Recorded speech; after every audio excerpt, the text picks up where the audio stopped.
Hello everyone, my name is Udisha and welcome back to my channel Underwear Study. In this video, we are going to cover Unit 2, the noun phrase from Block 4 of the book DEGG 172, Language and Linguistics.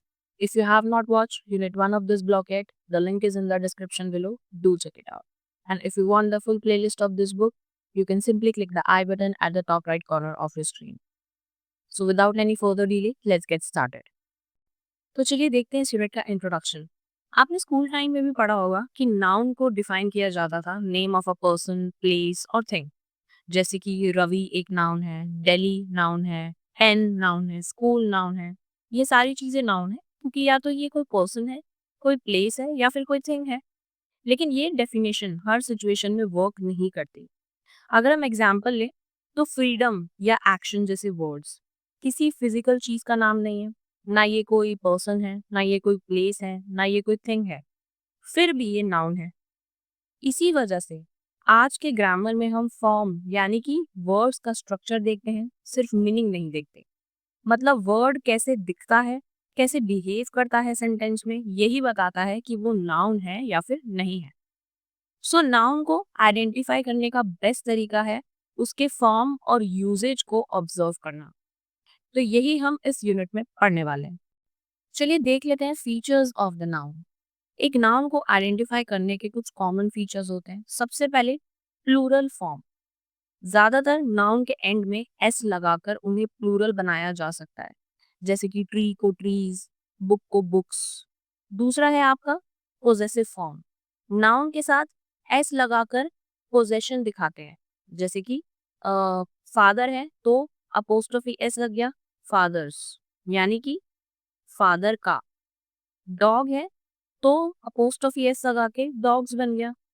Dog का कोई चीज है जो father की है या फिर dog की है, तो ये क्या दिखा रहे हैं, पोजीशन दिखा रहे हैं। देन उसके बाद है यूज विद आर्टिकल्स। नाउन के पहले अक्सर आर्टिकल आता है, जैसे कि A and the, a boy, an hour, the house. ये रूल्स 100% एक्यूरेट नहीं होते, लेकिन ये इंडिकेटर्स हेल्प करते हैं नाउन को आइडेंटिफाई करने में। नेक्स्ट है टाइप्स ऑफ नाउन। ये आपको पता भी होंगे क्योंकि फर्स्ट सेकंड क्लास से ही हमें नाउन पढ़ाना स्टार्ट कर दिया जाता था स्कूल में। तो अब हम बात कर लेते हैं टाइप्स ऑफ नाउन की। सबसे पहले है proper noun and common noun. Proper noun क्या होता है, जब कोई स्पेसिफिक नेम आपको दे रखा हो। आपको सिंपल याद करना है, जहां भी कुछ स्पेसिफिकेशन दे रखी हो वो होता है प्रॉपर नाउन। जैसे कि रवि, लता, दिल्ली, थेम्स। ये क्या है, स्पेसिफिक नाम आपको दिए जा रहे हैं किसी पर्सन के, किसी प्लेस के, किसी थिंग के। अब इसमें एक चीज ध्यान रखने की होती है कि प्रॉपर नाउन में कोई आर्टिकल नहीं लगता, सबसे पहली बात, और किसी भी तरीके का प्लूरल भी नहीं लगता। जैसे यहाँ पे लिखा है अ जॉन, हम अ जॉन नहीं बोल सकते, ये गलत है, कोई आर्टिकल नहीं लगेगा। द लता हम नहीं बोल सकते, ये भी गलत है, आर्टिकल इसमें भी लगा हुआ है जो कि नहीं लगेगा। जॉन्स नहीं बोल सकते, लास्ट में एस नहीं लगा सकते क्योंकि ये प्लूरल बन जाएगा। अब हम किसी के नाम का प्लूरल थोड़ी कर सकते हैं, तो ये चीज आपको ध्यान में रखनी है। उसके बाद है आपका कॉमन नाउन। कॉमन नाउन होता है जब आप किसी चीज को जर्नली बताते हो। ये जर्नल कैटेगरी जो होती है ना, उसे हम बोलते हैं कॉमन नाउन। जैसे कि बॉय, अब बॉय कोई भी हो सकता है तो ये एक जर्नल टर्म है। विमेन कोई भी विमेन हो सकती है। डॉग कोई भी डॉग हो सकता है। सिटी कोई भी सिटी हो सकती है। तो यहाँ क्या लिया, यहाँ पे स्पेसिफिकेशन नहीं ली जाती है, यहाँ पे जर्नल चीजें ली जाती हैं। अब इनके साथ आप आर्टिकल लगा सकते हो, प्लूरल भी लगा सकते हो। A boy, many cities, right. तो यहाँ पे आप आर्टिकल और प्लूरल दोनों लगा सकते हो। उसके बाद बात कर लेते हैं काउंट नाउन्स की एंड नॉन काउंट नाउन्स की। काउंट नाउन क्या होते हैं, ऐसी चीजें जिन्हें हम काउंट कर सकते हैं। बुक्स को काउंट कर सकते हैं, रिवर को काउंट कर सकते हैं कितनी है, चेयर को काउंट कर सकते हैं कितनी है। सिंगुलर एंड प्लूरल जो है यहाँ पे लगता है, जैसे कि बुक का बुक्स हो जाता है, क्लास का क्लासेस हो जाता है। नेक्स्ट है उसके बाद नॉन काउंट नाउन। ऐसे सब्सटेंस, ऐसी चीजें, या हम कह सकते हैं एब्स्ट्रैक्ट थिंग्स, तो ये वो होते हैं जो काउंट नहीं किए जा सकते। ज्यादातर मास या एब्स्ट्रैक्ट चीजें होती हैं, जैसे कि शुगर। अब आप काउंट कर सकते हो कितनी शुगर है, नहीं, एक एक क्रिस्टल को नापने थोड़ी बैठोगे। वाटर नहीं काउंट की जा सकती। फर्नीचर नहीं काउंट किया जा सकता। कोई आपको एडवाइस दे रहा है, एडवाइस को काउंट कर सकते हो, नहीं, उसे भी आप काउंट नहीं कर सकते हो। राइट। तो यहाँ पे या तो कोई सब्सटेंस होता है या फिर कोई एब्स्ट्रैक्ट थिंग होती है। एब्स्ट्रैक्ट मतलब ऐसी कोई चीज जिसे हम अपने सेंसेस से परसीव नहीं कर सकते, वो होता है एब्स्ट्रैक्ट। जैसे कि एडवाइस है, एडवाइस कोई थिंग है, कोई पर्सन है, कोई प्लेस है, नहीं, तीनों में से ही कुछ नहीं है, तो ये क्या है, ये है एब्स्ट्रैक्ट। मतलब हम इसे देख नहीं सकते, एडवाइस को सुन नहीं सकते, टच नहीं कर सकते, अपने किसी भी सेंसेस का यूज हम नहीं कर सकते एडवाइस के लिए। राइट, तो ये हो गया आपका एब्स्ट्रैक्ट। और सब्सटेंसेस जैसे कि शुगर हो गया, वाटर हो गया, फर्नीचर हो गया, ये सब चीजें भी काउंट नहीं की जा सकती। अब इसके साथ प्लूरल फॉर्म नहीं लगता। जैसे कि आप फर्नीचर को फर्नीचर्स नहीं बोलोगे, एडवाइस को एडवाइसेस नहीं बोलोगे, ये इनकरेक्ट है। अब कुछ नाउन ऐसे होते हैं जो कभी कभी नॉन काउंटेबल हो जाते हैं, जिन्हें हम काउंट नहीं कर सकते, और कभी कभी काउंटेबल हो जाते हैं, जिन्हें हम काउंट कर सकते हैं, डिपेंडिंग ऑन द कॉन्टेक्स्ट, यानी उनका मीनिंग किस सेंस में यूज हो रहा है सेंटेंस के अंदर, उसके हिसाब से ये काउंटेबल और नॉन काउंटेबल में बदल जाते हैं।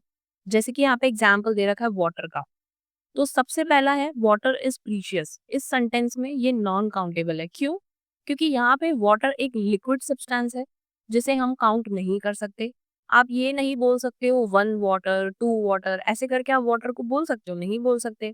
इसीलिए यहाँ पे जो वाटर है वो नॉन काउंट है, जिसे हम काउंट नहीं कर सकते। दूसरा देखो sentence, the waters of the ocean are deep.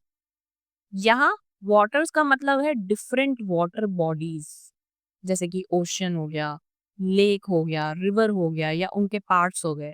जब आप अलग अलग वाटर एरियाज के बारे में बात करते हो, तो यहाँ पे जो वाटर है वो काउंटेबल बन जाता है। जब नाउन किसी सब्सटेंस को रेफर करता है तो वो होता है नॉन काउंट, लेकिन जब अलग अलग यूनिट्स या टाइप्स को रेफर करता है तो वो काउंटेबल बन जाता है। ये बात आपको ध्यान रखनी है। उसके बाद है abstract noun and concrete noun. तो बात कर लेते हैं सबसे पहले एब्स्ट्रैक्ट नाउन क्या होता है। जैसे कि एग्जांपल लेते हैं, यहाँ पे I had a strange dream last night, ये एक सेंटेंस है। यहाँ ड्रीम एक फीलिंग है, एक इमेजिनेशन है जो आपको नींद में हुई। ठीक है, आपने सोए आप, तो आपको क्या हुआ, एक ड्रीम आया। राइट, तो ये क्या है, ये एक फीलिंग है, एक इमेजिनेशन है। आप इसे टच कर सकते हो, नहीं कर सकते, देख सकते हो, नहीं देख सकते, फील कर सकते हो सिर्फ। राइट, मतलब आप इसे अपने सेंसेस से परसीव नहीं कर सकते। तो एब्स्ट्रैक्ट नाउन यही होता है, अभी मैंने पिछली स्लाइड में भी बताया था। एब्स्ट्रैक्ट नाउन क्या होता है, कोई आइडिया, कोई इमोशन, कोई ऐसी चीज जो आप अपने सेंसेस से परसीव नहीं कर सकते, उसे टच नहीं कर सकते, देख नहीं सकते, सुन नहीं सकते, बस फील कर सकते हो। जैसे कि फ्रीडम है, आप इसे फील कर सकते हो। जॉय है, आप इसे फील कर सकते हो। लव है, आप इसे फील कर सकते हो। किसी तरीके की मिजरी है, इसे आप फील कर सकते हो। तो ये हुआ आपका एब्स्ट्रैक्ट नाउन। देन उसके बाद है कॉन्क्रीट नाउन। ये होते हैं फिजिकल ऑब्जेक्ट्स जिसे आप अपने सेंसेस से परसीव कर सकते हो। ऊपर क्या था, एब्स्ट्रैक्ट में नहीं कर सकते, और इसे कर सकते हैं, मतलब आप इसे टच कर सकते हैं, आप इसे देख सकते हैं, आप इसकी वॉइस सुन सकते हैं। राइट, जैसे कि मैं एक एग्जांपल लेती हूँ। एक सेंटेंस है, my dream house is by the beach.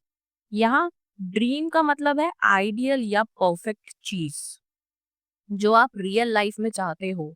एक ड्रीम हाउस की बात हो रही है, यहाँ पे वो नींद वाले ड्रीम की बात नहीं हो रही है। अब हाउस को तो आप देख सकते हो ना।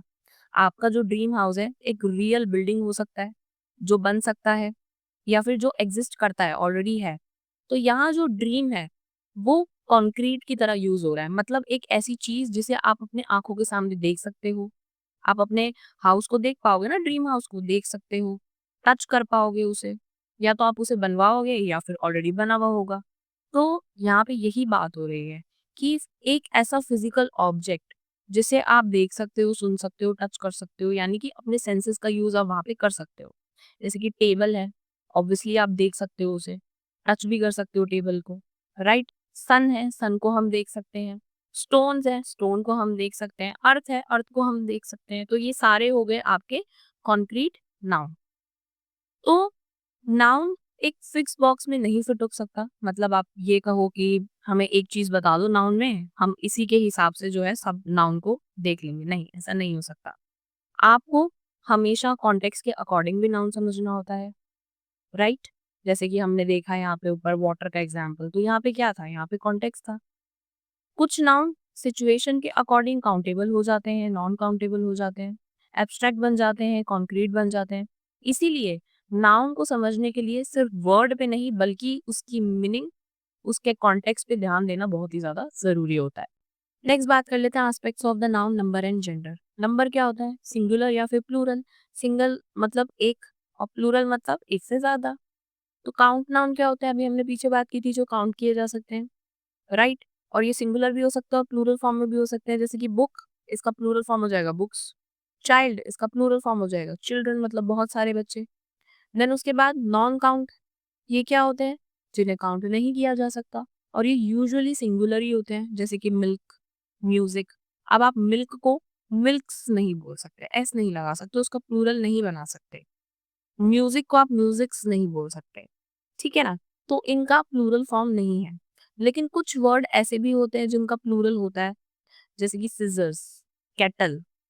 आप इनको नॉन काउंट ही कंसिडर करोगे, चाहे ये प्लूरल भी है उसके बाद भी, राइट? तो कुछ एक्सेप्शन केसेस यहाँ पे हैं, जैसे कि सिजर हो गया, केटल्स हो गया, ट्राउजर्स हो गया, ये प्लूरल है, उसके बाद भी ये नॉन काउंट के अंडर ही आते हैं।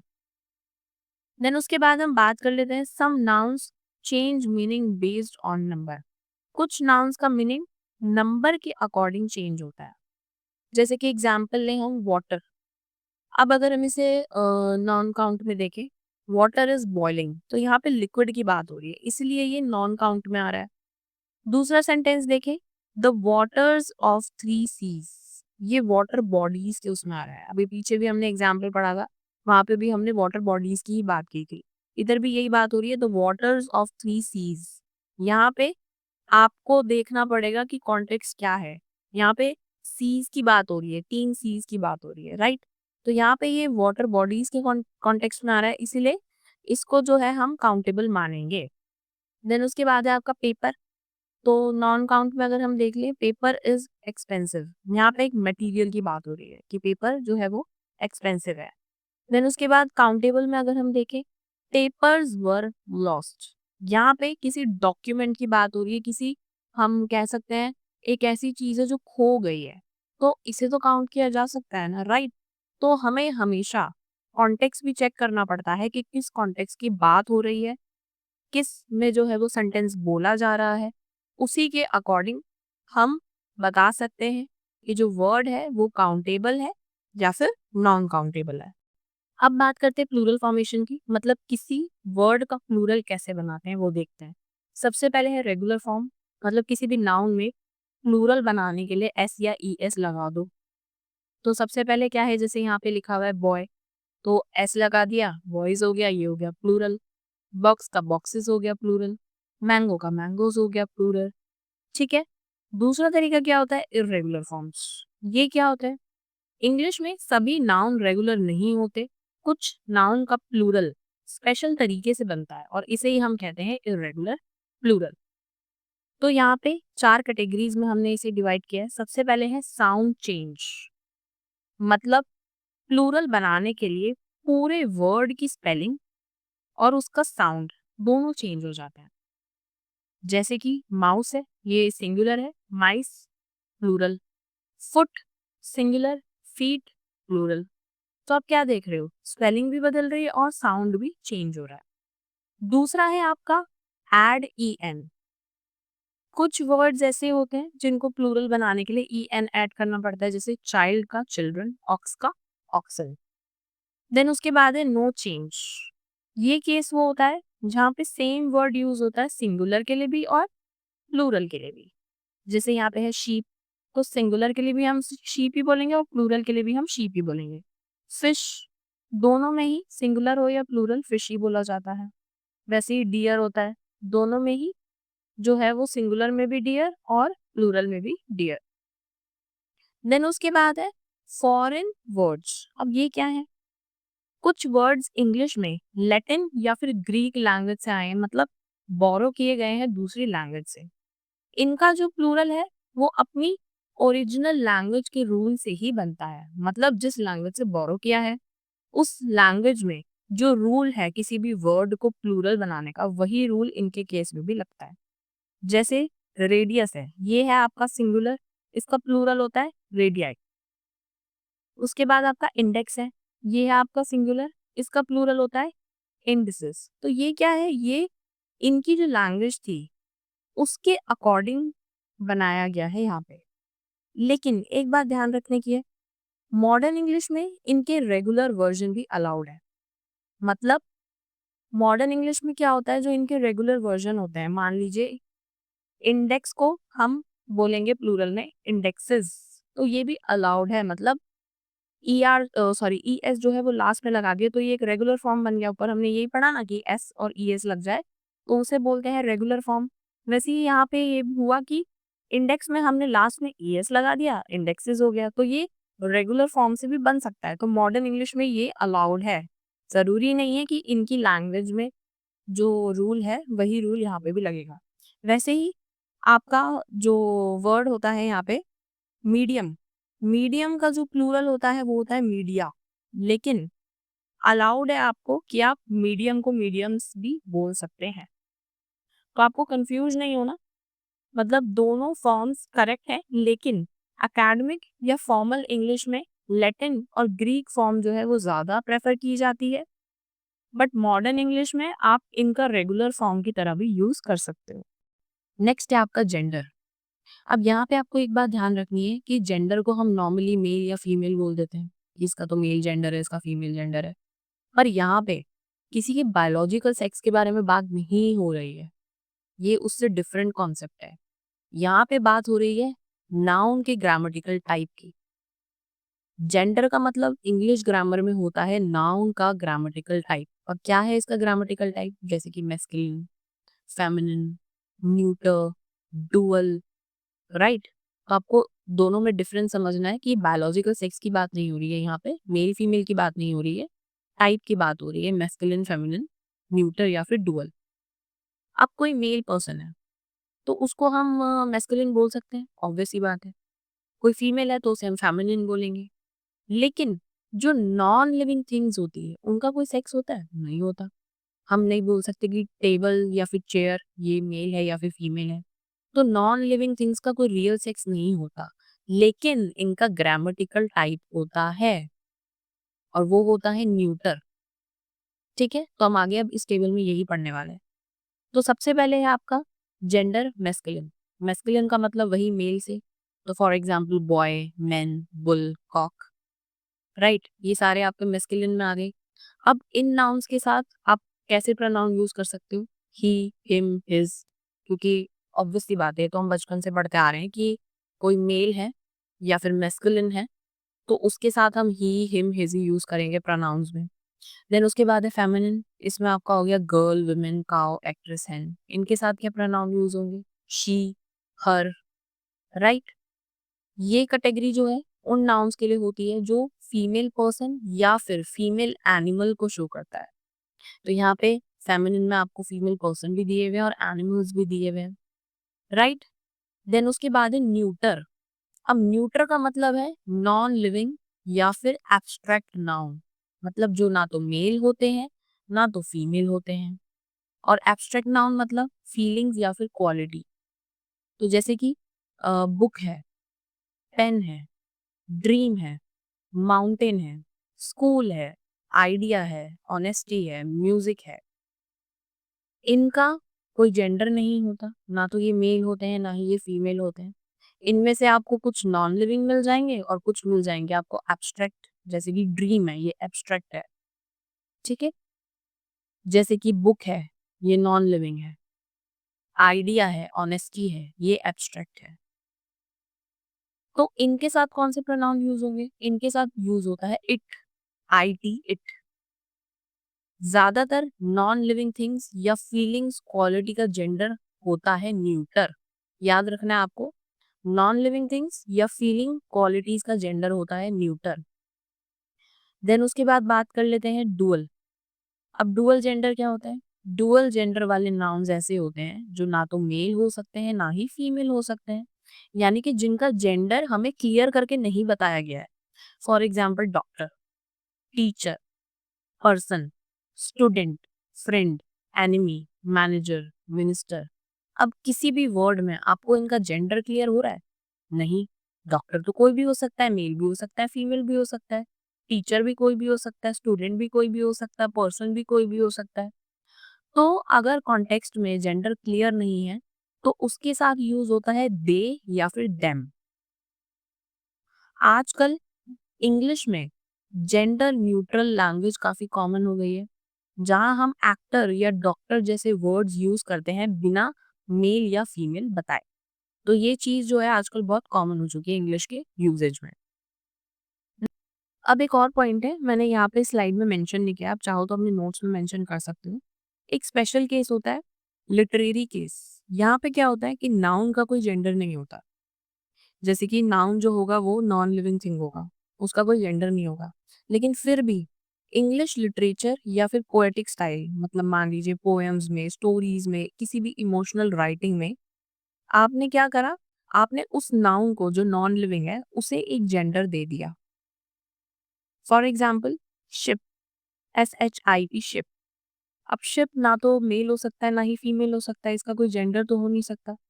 फिर भी आपको इंग्लिश लिटरेचर या किसी भी पोएटिक स्टाइल में आपको मिलेगा कि शिप को मोस्टली शी बोला जाता है, मतलब फीमेल से जो है वो उसे कनेक्ट कर दिया जाता है। एक लाइन है जैसे कि the ship set sail, she looked majestic. तो इस लाइन में क्या देखा आपने, शिप को जो है वो शी बोल दिया गया।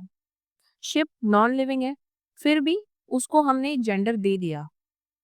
एक और एग्जाम्पल अगर मैं बोलूं, इंग्लैंड। तो इंग्लैंड मेल या फीमेल हो सकता है? नहीं हो सकता, राइट।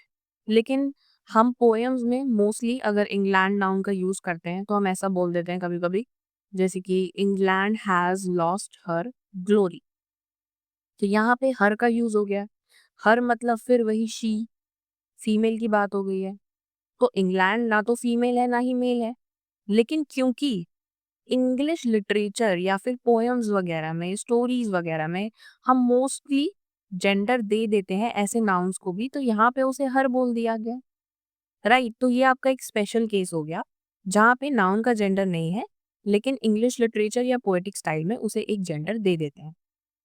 तो पोएटिक या लिटरेरी इंग्लिश में कभी कभी नॉन लिविंग चीजों को भी ह्यूमन क्वालिटीज दे दी जाती हैं, या फिर हम कह सकते हैं जेंडर दे दिया जाता है या ह्यूमन क्वालिटीज दे दी जाती है, और इसे हम कहते हैं पर्सोनिफिकेशन। आपने स्कूल टाइम में पढ़ा होगा, वो होता था फिगर ऑफ स्पीच, कह सकते हैं हम, या फिर लिटरेरी डिवाइस बोलते हैं हम जिसे।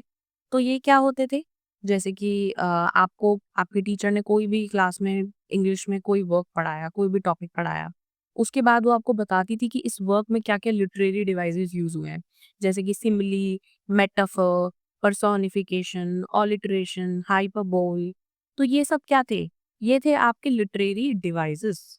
लिटरेरी डिवाइसेस क्या होते हैं, एक ऑथर है, मान लीजिए उसने कोई वर्क लिखा, या कोई भी पोएट है उसने अपना कोई पोएम वगैरह लिखी, तो उसको इफेक्टिव बनाने के लिए वो लोग लिटरेरी डिवाइस के यूज करते थे। अपना जो वर्क है, कोई भी पोएम है, कोई भी स्टोरी है, कुछ भी है, उसको अच्छा दिखाने के लिए, इफेक्टिव दिखाने के लिए लिटरेरी डिवाइसेस का यूज होता था, जिसमें आता था सिमिली, मेटाफर, पर्सोनिफिकेशन, ऑलिटरेशन, हाइपरबोल। ऐसे ही बहुत सारे हैं लिटरेरी डिवाइसेस। तो यहाँ पे ये कुछ कॉमन है जो सबने स्कूल टाइम में पढ़े होंगे। तो पर्सोनिफिकेशन का मतलब यही होता है कि नॉन लिविंग चीजों को ह्यूमन क्वालिटी दे दो या फिर किसी भी तरीके का जेंडर दे दो। तो ये आप अगर चाहो तो अपने नोट्स में लिख सकते हो, ये एक स्पेशल केस है। तो चलिए इस वीडियो को यहीं एंड करते हैं। मैं आपको मिलूंगी इस यूनिट के सेकंड पार्ट में, जहां हम structure of the noun phrase को डिटेल में समझेंगे। अगर आपको ये वीडियो पसंद आई हो, so please like, share and subscribe to my channel. और मैं इसके PDF नोट्स आपको दोनों पार्ट कंप्लीट होने के बाद अपने टेलीग्राम चैनल पे प्रोवाइड करा दूंगी। So I'll see you in the next video with another interesting topic. Till then, stay tuned, keep learning and keep growing. Thanks for watching. Bye bye.